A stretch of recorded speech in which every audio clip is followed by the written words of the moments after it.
Welcome to Jrodconcerts Live, and we're thrilled and honored to have today Laren Mascitti.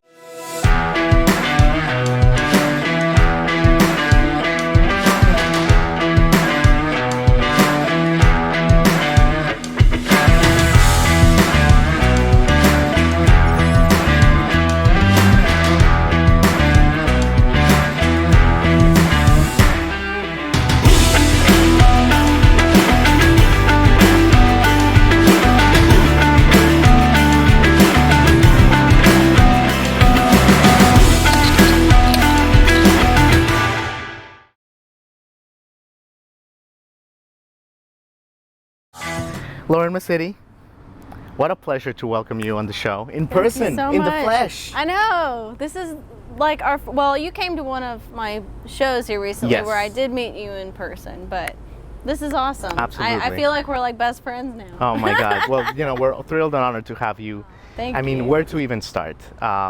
I would tell my audience to just check out like the episode to get your backstory, because we're gonna go from there. But obviously, you're an American Idol star. You've done so many things in Nashville. Everybody loves you. Everybody loves Laren Mascitti in you. Music City, and you're just one of those people that everyone just raves about. Aw, and thank it's you for so good reason. much. Absolutely. So sweet of you. So Laren, let's start with this. Let me take you to May 7th of 2021. Yes. What happened that day for you? May 7th. Grand Ole 2021. Opry. Well, that was the peak moment of my entire life. And I don't care about Grammys, I don't care about ACMs. The one thing I wanted to do before I died is to play the Grand Ole Opry. Unbelievable. And God just made that all possible. And yeah, May 7th was my Opry debut. And then you played it like another 2 times, I like in the played next it 10 2 days or times. something. Yeah. Now you're like a pro.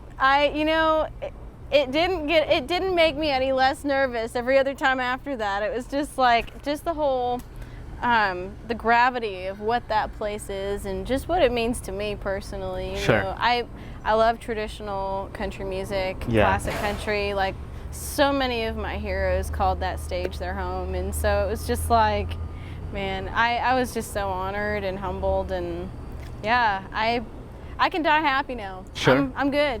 We're good. So, Laren, for someone like you that grew up around country, that appreciates everything about the Opry and what it stands for, Yeah.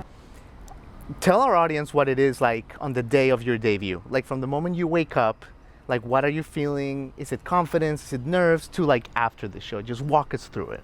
Well, I wake up, I try to get my day planned, so I'll have my hair done, my makeup done right on time, and I'll be able to look my best. I start doing my vocal warm-ups, just kind of humming around a little bit, and I don't know, it's pretty much the entire day going through my head, don't be nervous, don't be nervous, don't be nervous, calm down, you're fine.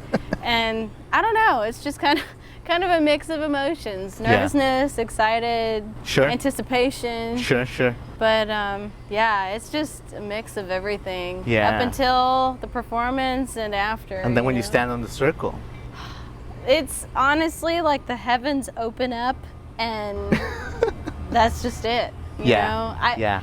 It was literally, if I didn't have video proof from the Nana cam, my Nana, Right. like I would think I dreamed the whole thing up. Sure. That's what I tell everybody that asks me, well, how did it feel? I'm just like, it felt like a dream. Yeah. I would never have believed that would happen if I didn't have like video proof. So. Yeah, it was beautiful. I saw the But- performance. When you're there, does it feel like you're by the stage by yourself, or like is it one of those stages that you see like all the faces in the crowd? Yeah. Like how do you feel when you're there those 4 or 5? It's great because, people are sitting like starting at the stage. Yeah. People are like just kind of right there. Right there. And I've played stages where the audience is kind of like back a little bit further and there's kind of a disconnect, and the Opry's not like that. It's Sure. just very like up close, personal, and intimate, and I mean as big of a stage as it is.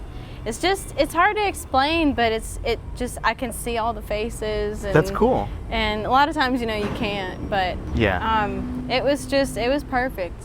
I It was love it. just perfect. It was as it intended to be. Right. Love it. We were so proud when we saw it, Laren. Well, thank you. Okay, so you just came back. We're recording this like a week after July 4th, and you were in Montana. Yeah. You performed a great set. And one of the things that struck me about your performance and checking out in research was how much your fans loved you. Aww. And, you know, they were lining up to meet you, rocking out your clothes, your t-shirts. Just, you know, tell us a little bit about the relationship that you have with your fans, because it's a very special bond. Well, you know, I'm just so appreciative of anybody that listens to my music. I'm appreciative of you for having me on this show. Oh, like, just no. anytime anybody feeds into the thing I've been wanting to do my entire life, it's like, I don't know, I just feel nothing but appreciation, and I'm honored and I'm humbled that anybody would, you know, listen and relate to my songs that much.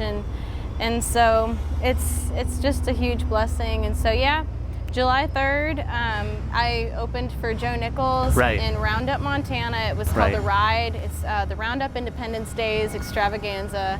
And just everybody in that town was just so sweet and so welcoming and down to earth.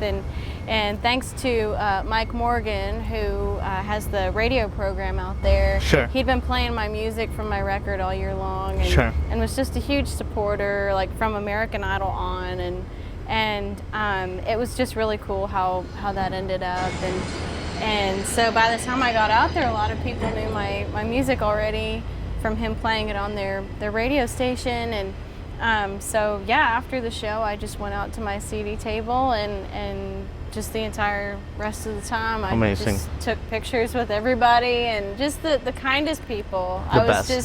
I was welcomed so much in that town, and I was just so appreciative. Everybody was great. So great, Lauren. So great. Okay, let me ask you about your album and your follow-up. Because, and I guess the question is, God Made a Woman was such a spectacular album. Thank you. Every song, there's no filler. It's a journey. It's like an emotional journey. It's one of the best 2020 things we heard. Aww.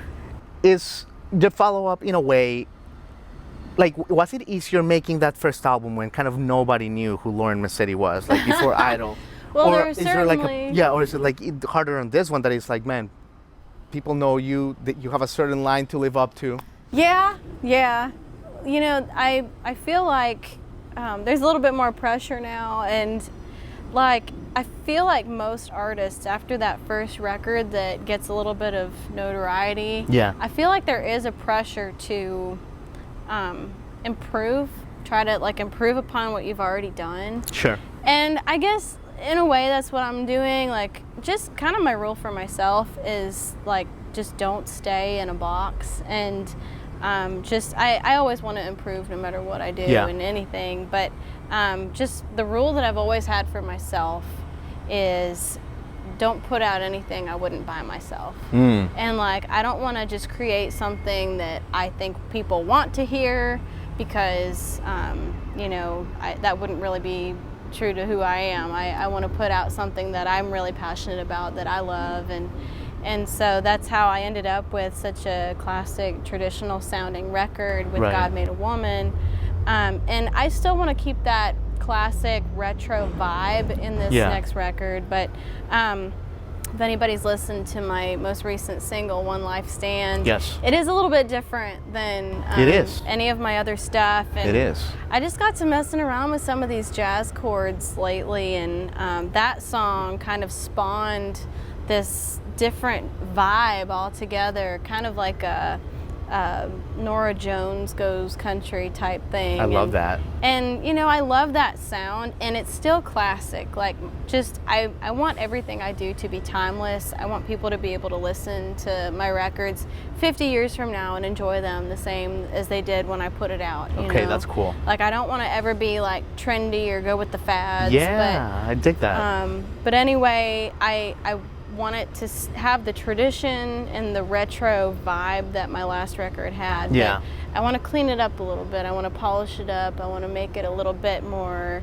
expansive. And I don't know, just as a natural progression from God Made a Woman. Sure, but keeping your artistic values at the center of it. I dig that. Absolutely. I feel like that was a very elaborate explanation of what I'm trying to do. I loved it. Y'all are just going to have to hear it to know what I'm talking about. Can't wait. And you talked about One Life to Live. One Life Stand. One Life Stand. The video just came out. And it's a great video. People should check it out. And it looks like you had a great time filming it. Oh, it was so much fun. Tell us a little bit about that, because it's a great visual representation of you having fun, you know, retro planes, fashion, the whole thing. Yeah, if you would have told me that I had a 1920s, 30s airplane in my music video, that would have been crazy, but somehow we pulled it off. And Yeah. actually, it was directed by the great Pam Tillis, and Pam and I have been friends for a long time. I used to do shows when I was like, starting from the time I was like 12 in Branson, Missouri, and Sure. And just through mutual friends and doing shows out there, I got to meet her, and she and her husband, Matt Spiker, turned into really good friends of ours and just have mentored me in Nashville ever since I was a teenager, just making sure that, I was educated on the business and kind of, knew the ropes, and she was just so wonderful to me with that.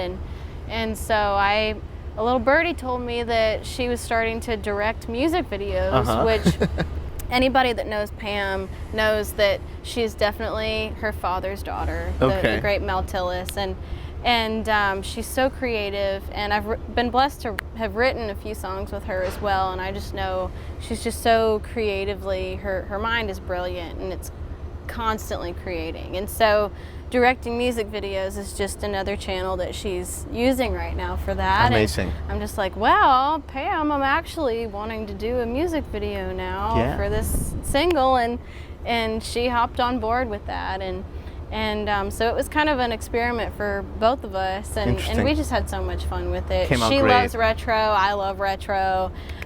We did like the whole vintage outfits, and a friend of theirs is one of the pilots of the DC-3 that we ended up having in the video. The airplane, and the pilot that day told us that is, I think, the oldest flying DC-3 airplane that's still able to fly around right now in the U.S. Wow. And it's got all volunteer crew. It's called the Flagship Detroit.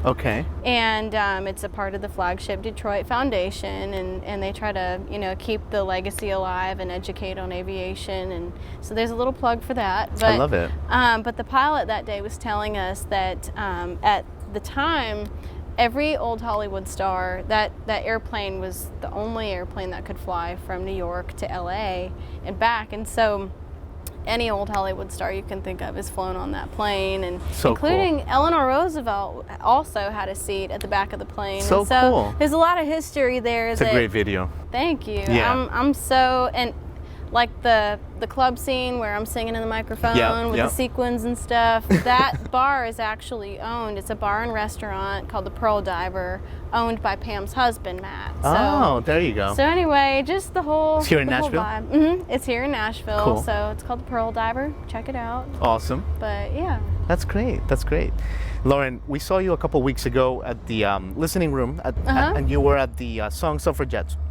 So, it's the Song Suffragettes, for my audience that doesn't know, it's an organization that supports women, supporting women in like music. Yeah. So I wanted to ask you about that a little bit, switching gears, because I've been here in Nashville now like 8 months, and I've noticed that this movement is very strong. Yeah. What's your take on just like the gender equality in the music business, and like where we stand, and Song Suffragettes and all that? Right. Well, it's kind of, one of the reasons I wrote God Made a Woman is because, I think women just really need to focus on everything that empowers us, everything that makes us unique. And Dolly Parton is probably one of my biggest role models for just not only her music. I mean, she's one of my musical heroes, but I mean, she was just such a great businesswoman, and she never let the fact that she was a woman get in the way. It was never like, it never really put her in a victim mindset. It empowered her to use that to her advantage. Sure.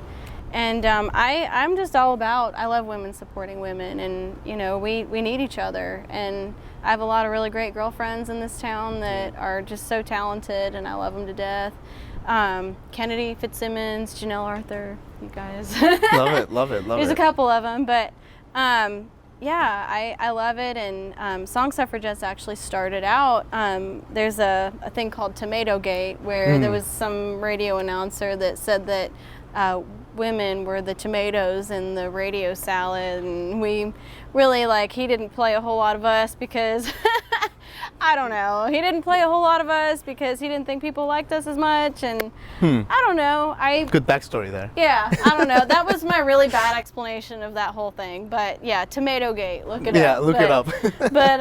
but that's how Song Suffragette started, and they've had me play a couple times, and you know, we're just really appreciative of anything like that we can get. Amazing, so, amazing, yeah. Lauren. And Women have something to say. Women my have different God. experiences than men, and you know, nobody can capture those experiences like women. So. Absolutely. Yeah. I mean, Lauren, you've been so good with your time. So before you perform a song for us, let me ask you this. Besides music, you are such a wonderful soul. Like, yes, you're an artist, but like, you know, and you and Nana, that we love. We love Nana. Yes. Shout out to Nana, wherever Shout she out is. to Nana. We love Nana. My manager. But you guys are just beautiful humans, beautiful kindred souls. Tell us a little bit about when you are on vacation or when you don't have a show, when you want to disconnect and recharge your batteries with Nana or with your friends. What does Laren Mascitti do? Where does Laren Mascitti go? Oh man, well, church is a big thing for Nana and I, especially. We go to Bethel World Outreach here in, well, it's in Brentwood, and I grew up in my home church. I always want to give my home church a shout out, Trinity Gospel Temple in Canton. And I don't know, that's just something that really recharges my batteries. I feel like my foundation in the Lord, if I don't have that, everything else just crumbles. And you know, Well said. who I am in Christ is the most important thing. You know, whenever I meet him face to face, he's not going to say, how many Grammys did you win? How many times did you play the Grand Ole Opry?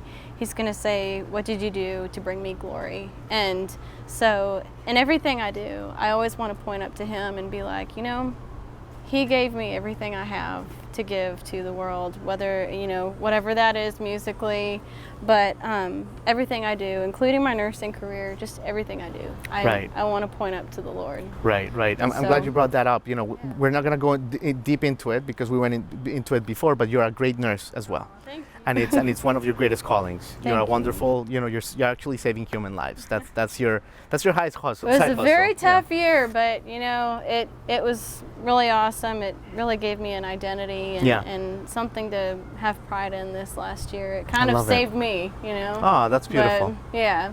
Well, Laren Mascitti, you've said it all. Thank you so much for having me. Thank you so much. What an honor.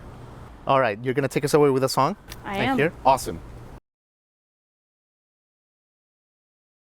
I'm Laren Mascitti, and this is my newest single called One Life Stand, and check out my music video on YouTube, directed by the great Pam Tillis.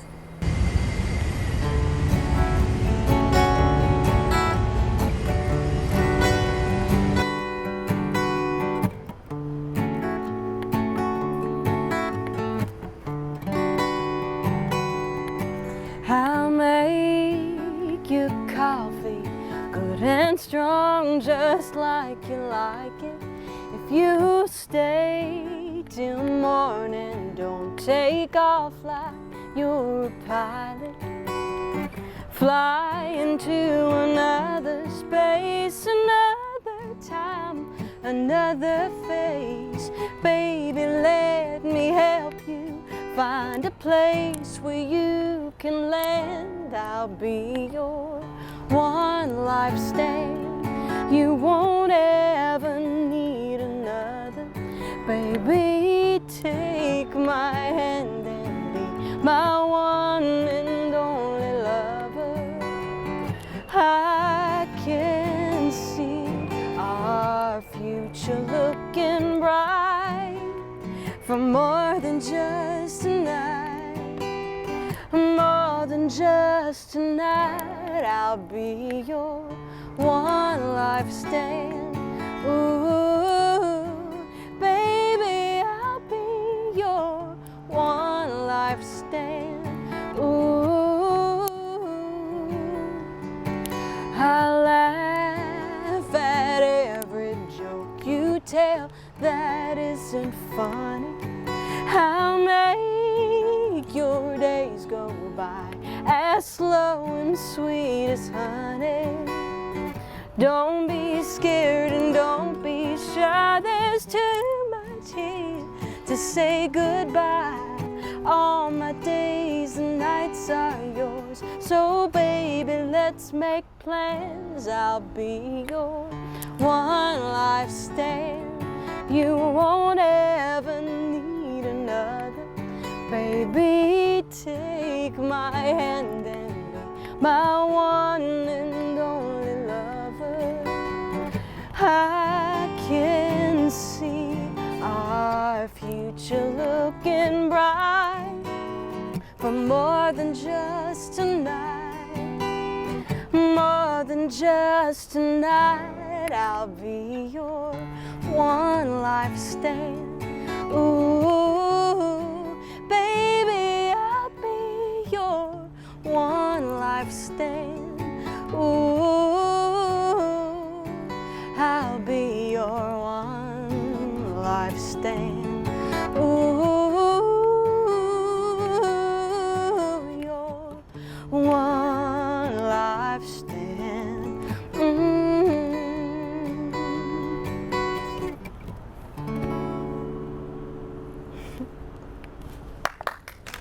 Thank you. Nice. I like that. Thank you.